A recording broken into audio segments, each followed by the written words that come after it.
हमारी क्लास में।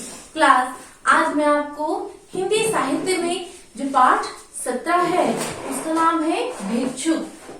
ये भिक्षुक नामक जो कविता है इसको मैं आपको आज समझाऊंगी। इसको ध्यानपूर्वक समझिए बच्चों। इस कविता के रचयिता सूर्यकांत त्रिपाठी निराला जी हैं। इसमें इन्होंने बहुत ही सुंदर तरीके से भिक्षुक का वर्णन किया है। तो बच्चों, आप हिंदी साहित्य में अर्थात हिंदी लिटरेचर में आप page number 83, page number 83 open कर लीजिए, खोल लीजिए और मेरे साथ इस कविता को समझिए। इस कविता में निराला जी ने क्या कहा है कि वह आता दो टूक कलेजे के करारता पश्चाता, अर्थात वह आता दो टूक कलेजे के करता पछताता पथ पर आता। वह किसे कह रहे हैं? आपके भिक्षुक को। भिक्षुक दो टूक कलेजे के करता पछताता, अर्थात अपने साथ वह क्या लेके आता है? उम्मीद लेके आता है। दो टूक कलेजे के करता पछताता, अर्थात अपने उम्मीद के साथ उस पथ पर आता है कि उसे आज कुछ न कुछ जरूर मिलेगा। पेट पीठ दोनों मिलकर है एक। उस भिक्षुक को, भिक्षुक का अर्थ बच्चों भिखारी होता है, उस भिक्षुक को देखकर ऐसा लग रहा है जैसे उसका पेट और पीठ मिलकर के एक हो गए हों। और ये आप लोग जानते हैं, पेट और पीठ मिलकर एक कब होता है? जब व्यक्ति भूख से व्याकुल होता है और उसका शरीर अत्यंत दुर्बल होता है, तभी ऐसी स्थिति होती है।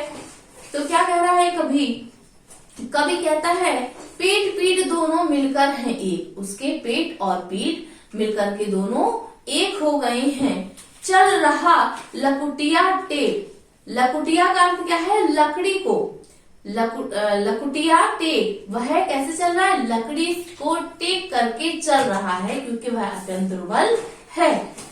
मुट्ठी भर दाने को भूख मिटाने को, वह क्यों चल रहा है? क्योंकि उसको मुट्ठी भर दाने अपनी भूख मिटाने के लिए चाहिए। मुंह फटी पुरानी झोली को फैलाता, और वह क्या है? मुंह उसका जो है वह खोल करके अपनी जो फटी हुई पुरानी झोली है उसे अन्य के लिए फैलाता है। दो टूक कलेजे के करता पछताता पथ पर आता, वह अपने मन की इच्छा को लेकर के आगे बढ़ता है कि मुझे कुछ खाने के लिए मिल जाएगा। साथ दो बच्चे भी हैं सदा हाथ फैलाए। उस भिखारी के साथ दो बच्चे भी हैं जो भूख से व्याकुल हैं और उसके साथ हाथ फैलाए हुए आगे बढ़ रहे हैं। बाएं से वे मिलते हुए पेट को चलाते, बाएं से मलते हुए, बाएं मतलब हाथ से अपने पेट को मलते हुए, भूख उनको लग रही थी तो अपने हाथों से, क्या लिखा है?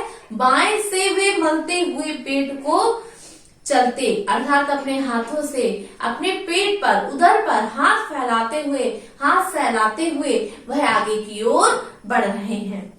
और दाहिना हाथ दया दृष्टि पाने की ओर बढ़ाए, और जो उनका दायां हाथ है वह दया की दृष्टि से आगे हाथ, किसके लिए आगे हाथ फैला रहे? भिक्षा के लिए। तो वह अपना हाथ आगे भिक्षा के लिए बढ़ा रहे हैं। भूख से सूख होठ जब जाते, दाता भाग्य विधाता से क्या पाते, घूट आंसुओं के पीकर रह जाते। और वह बड़ी आस से भिक्षा के लिए किसी के दरवाजे पर जाते हैं तो क्या देखते हैं कि उनके जो ओठ हैं, उनके होठ भूख के कारण सूख जाते हैं। वह दाता अर्थात देने वाला, दानी, भाग्य विधाता उसी को कह रहे हैं क्योंकि वह उनको खाने के लिए अन्न प्रदान कर रहा है, दान दे रहा है। से क्या पाता, अर्थात वह उनसे क्या पा रहे हैं? घूट आंसुओं के पीकर रह जाते, कभी उन्हें मिलता और कभी कोई धुपकार करके उनको वहां से निकाल देता तो वह वहां उनसे क्या पा रहे हैं, अर्थात निराश होकर भी कभी कभी वो चले जाते हैं। बच्चों, एक बार पुनः आप इस कविता का अर्थ समझिए। भिक्षुक, भिक्षुक का अर्थ इसमें भिखारी बताया है। निराला जी ने इस कविता के माध्यम से बताया है कि भिखारी है, जो भिखारी की उस समय हालत होती है वह कैसी होती है, इस कविता के माध्यम से उन्होंने वर्णन किया है।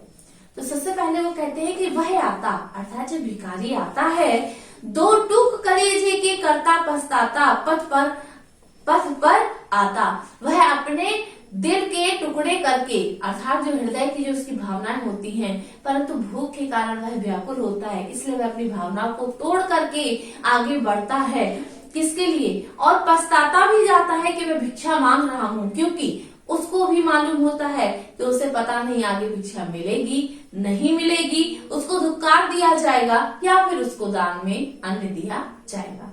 क्या वो जानता तो नहीं है, लेकिन फिर भी वह अपने मन के टुकड़े करते हुए आगे की ओर बढ़ता है और पछताता जाता है। पेट पीठ दोनों मिलकर हैं एक। उस भिखारी के भूख के कारण पेट और पीठ दोनों मिलकर के एक हो चुके हैं, अर्थात उसका शरीर जर्जर हो चुका है। चल रहा लकुटिया टेक, मुट्ठी भर दाने की भूख मिटाने की। वह कैसे चल रहा है? बिल्कुल निर्बल है तो टेक टेक कर चल रहा है, फटी होती हुई पहने हैं, फटे कपड़े पहने हैं, और किस आस से जा रहा है कि मुट्ठी भर दाने को, भूख मिटाने को।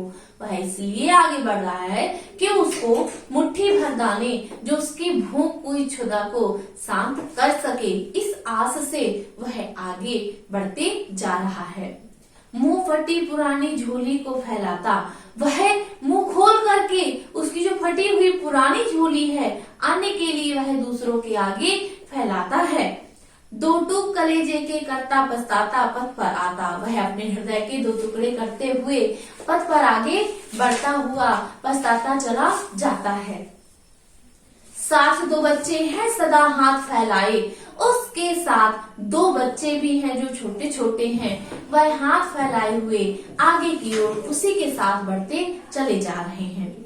बाएं से मलते हुए पेट को चलाते और दाहिना दया दृष्टि की ओर बढ़ाए।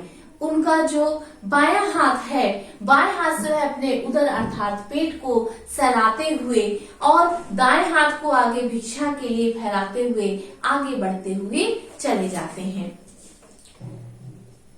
इसके बाद है भूख से सूखे होंठ जब जाते, और भूख के कारण उनके होंठ कैसे हैं? सूख जाते हैं। दाता भाग्य विधाता से क्या पाते? दाता का अर्थ है बच्चों यहाँ पर देने वाला अर्थात दानी, भाग्य विधाता अर्थात भाग्य का रचनाकार होता है, परंतु यहाँ पर दाता और भाग्य विधाता जो दान दे रहा है उसके लिए प्रयुक्त किए गए हैं ये सब। तो कहते हैं कि दाता भाग्य विधाता से क्या पाते? घूंट आंसुओं के पीकर रह जाते। तो इसमें भिक्षुक क्या कह रहा है कि उस दाता से अर्थात जो देने वाला है उससे मैं क्या पाऊं, ऐसा मुझे कुछ भी मालूम नहीं है। अर्थात हो सकता है कि मुझे कुछ ना मिले और मैं सिर्फ आंसुओं के घूंट पीकर ही वापस चला आऊं। तो बच्चों, ये तो इस आपकी कविता की व्याख्या हुई। इसमें भिखारी का जो वर्णन है वह निराला जी ने अपने शब्दों में किया है। इसके बाद बच्चों आपका जो इसमें वर्ड मीनिंग में है दो है। इसमें सबसे पहला है आपका दाता। इसमें है दाता अर्थात देने वाला, और इसके बाद है भाग्य विधाता।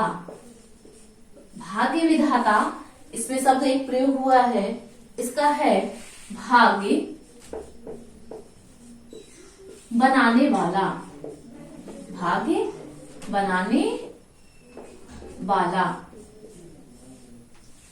इसके बाद बच्चों इसमें एक और शब्द है, इसमें टूक माने होता है टुकड़े। टूक शब्द प्रयोग हुआ है। टूक शब्द का अर्थ हुआ टुकड़े। फिर इसमें कविता में एक और शब्द है बच्चों के झोली। झोली का अर्थ होता है आंचल फैलाना। इसमें है झोली, झोली शब्द का अर्थ क्या हुआ? आंचल फैलाना, अर्थात कहते हैं जो झोली मतलब किसी कपड़े को जब हम आगे की ओर फैलाते हैं तो उसे क्या कहते हैं? आंचल फैलाना। स्त्री है तो उसका आंचल होता है, और पुरुष अगर आगे ऐसे करता है तो वह झोली फैलाता है। तो बच्चों इसमें ये आपके कठिन शब्द हैं, इनको आप स्मरण करेंगे और जो शब्दार्थ इसके हैं आप अपनी नोटबुक में नोट करेंगे। तो बच्चों आज के लिए इतना काफी है। आप सभी का दिन